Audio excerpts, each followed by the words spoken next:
In the vast stillness, before there was time and recall of time, before the sun painted the day, and the moon and stars impregnated the night, there was the Word.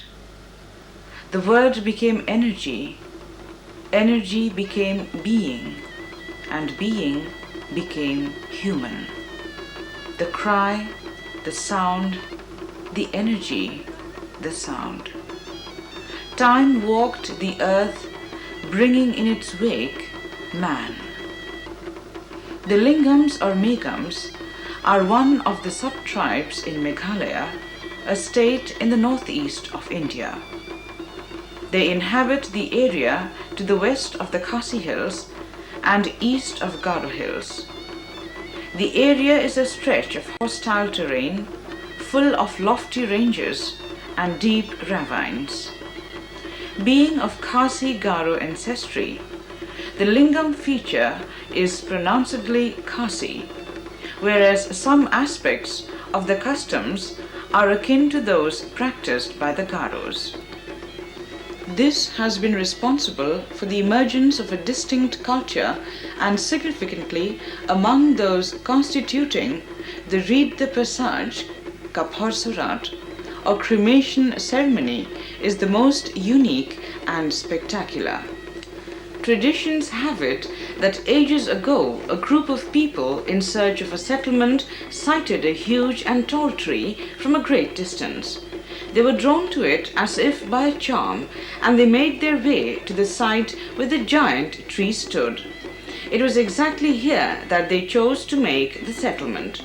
The huge tree and the other two boulders near it, forming an equidistant triangle, became the divine guardians of the village called Nongshirkon. One such ritual was performed from the 2nd to the 7th of February 1992 at Nongshirkon village to mark the cremation of a local woman, Kade Nongsiang. It may be noted that Phor Sorat is performed only in the event of the death of an elderly person. Death at any household calls for preparations of the cremation rites prior to the actual cremation. First and foremost, the paternal and maternal relatives are informed, the process running into weeks, months, and occasionally even a year due to inhospitable terrain. In the meantime, the body is wrapped in a kliang, an elaborately woven bamboo mat, and taken in a procession consisting of musicians and relatives to the outskirts of the village, where a thilyang, or a makeshift platform on top of a tree, which is conceived as an interim sojourn for the dead person, has been built. When the time for cremation has come, nephews and sons of the deceased lower down the body on the first day of the ceremony. Kiburang, or the eldest uncles of each clan, meet together at night to prepare an estimate of expenses to be incurred for the ceremony, which is followed by a subscription called Taula Taujin.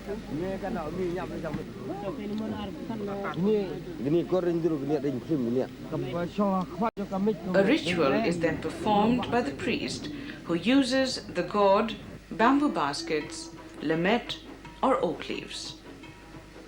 On the morrow at dawn, male members of the family erect a monolith and a dolmen in the courtyard. These ceremonial stones are carefully washed and then offered betel leaf, a reka nut, lime, one egg, and rice beer.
the nephews of the deceased then makes his way to where the Paja bull belonging to the family of the deceased is tethered and slays it with an axe stroke to the head.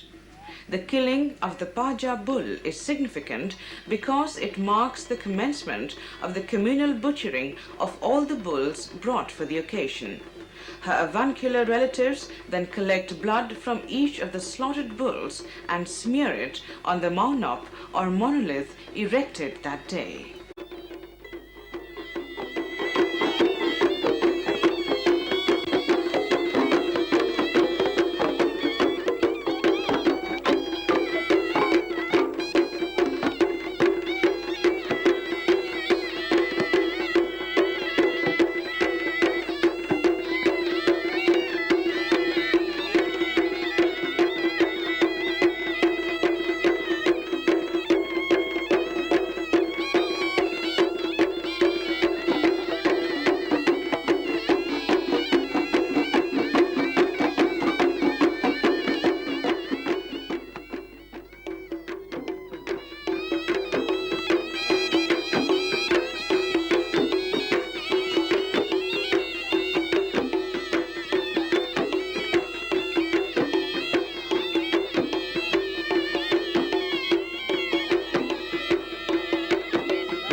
The meat portions given to the family of the deceased are the front right leg and the right rib cage.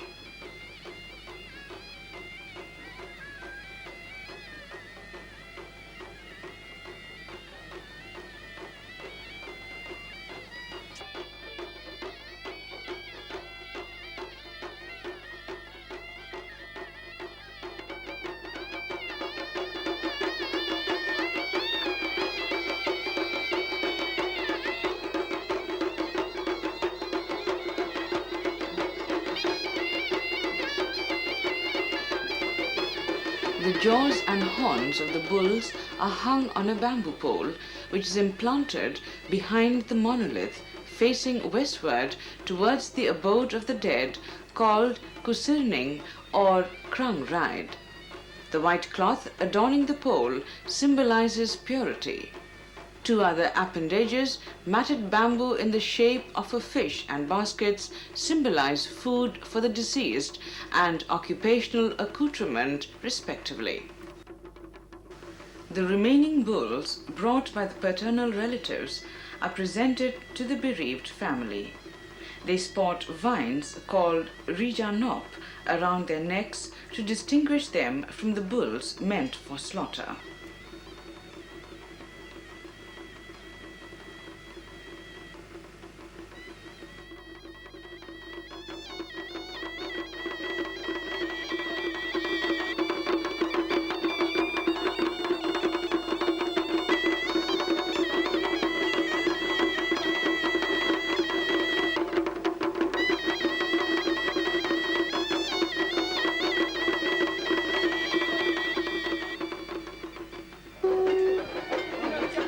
On the cremation day, the human essence of the deceased is taken around to the haunts she frequented when she was still alive. This practice is called kaudok. The body, which is kept in a spite or a bamboo hearse, is taken all over the village to simulate a farewell visit to the residents.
Musicians wielding different instruments such as kawyang, a brass gong, tangsuma or pipes, kadama ki ksien or drums, kalehir or horn swell the ranks of the processionists.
The residents in turn make a presentation of eggs and rice beer.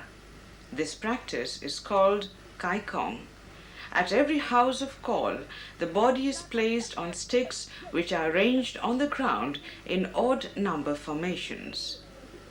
An interesting role is played by a person who sprinkles rice grain and who throws a fowl to precede the procession. This is a symbolic gesture of clearing the way to the soul of the deceased.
At the cremation site, they proceed to build the pyre called Thirnang by piling up logs called dapha, snoij, and bajilan.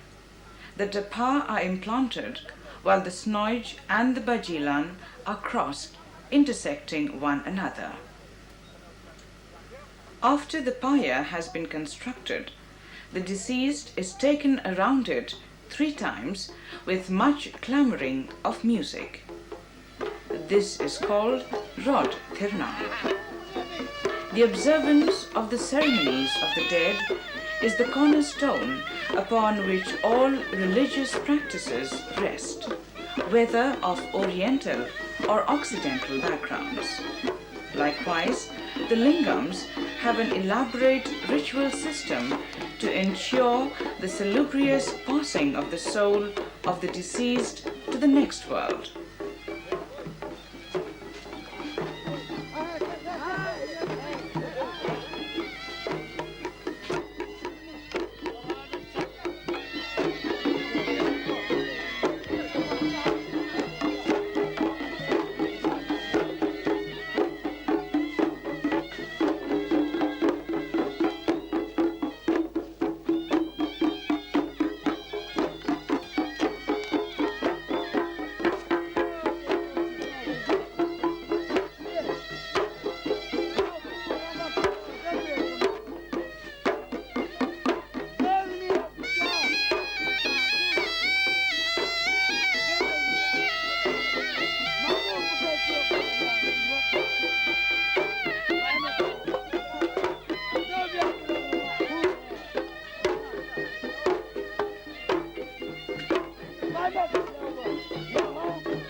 The body is then placed on the pyre.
At this point, a white cock, called the Yar Thathirnang, is cut at the throat and its blood is poured along with rice beer onto the tliang-covered body.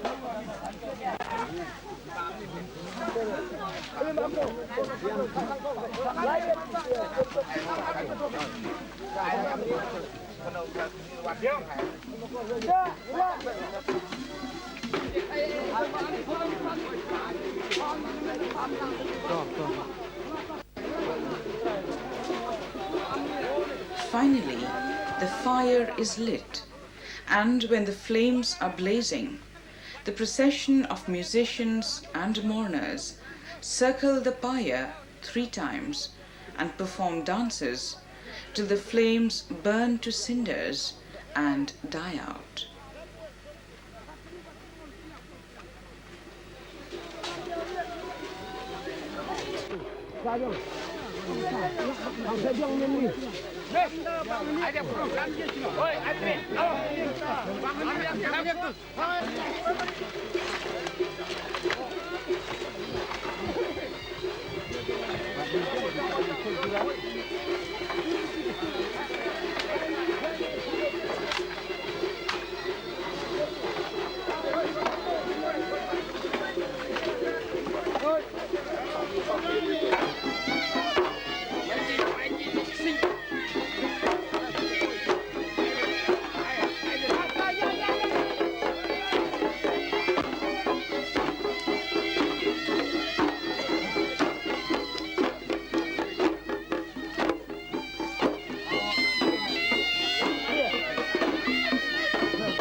Bones are then collected in a big gourd, taken home and deposited beneath the dolmen in the courtyard.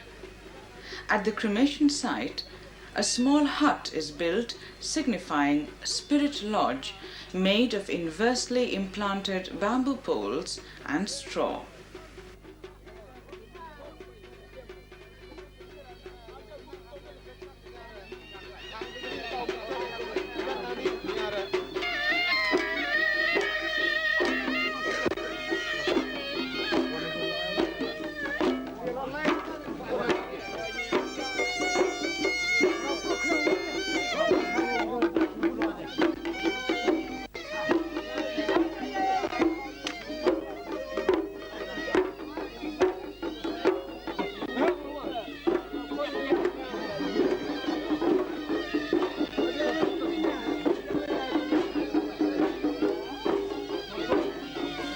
Offerings of food and drink are placed along the occupational accoutrements of the deceased. This is the passage that the soul of Kade Nongsiang has to take on her way to Krangrai, the eternal abode of the spirits. The Lingams believed that if the performance of the ceremonies of the dead is not complete, the malevolent spirit residing in the tree will hinder the smooth transition of the soul. This place is called Phor Sorat, the route of the spirits to their eternal abode. Phor Sorat signifies an uphill climb for the temporal, but for the spirits it is a downhill climb all the way to Krangrai. This relatively inverse worldview is because it is maintained that two worlds, the temporal and the spiritual, coexist in an upside-down paradigm. Further, the transition might be encumbered by the spirits of the two hillocks. The soul of the dead then cleanses itself in the Umbilin and shed all memories of the material world. From here on, the sojourn at Krangrai is near at hand, and here the spirit rejoices with the ancestors, those long dead and happy. Phor Sorat is the dying ritual of the dead, probably being performed for the last time as a religious ceremony which has taken the form of a religio-social ritual among the Lingams, the last being performed a decade ago. Various factors have been responsible for the impending death of the ritual.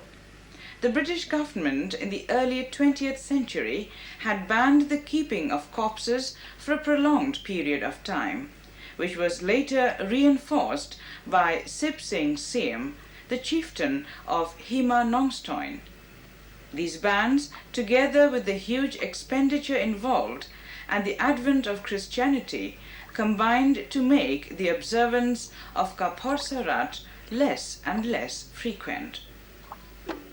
Death has always been the source of mystery to man since the first primal dead, which has been recorded as the basic manifestation of every race on earth.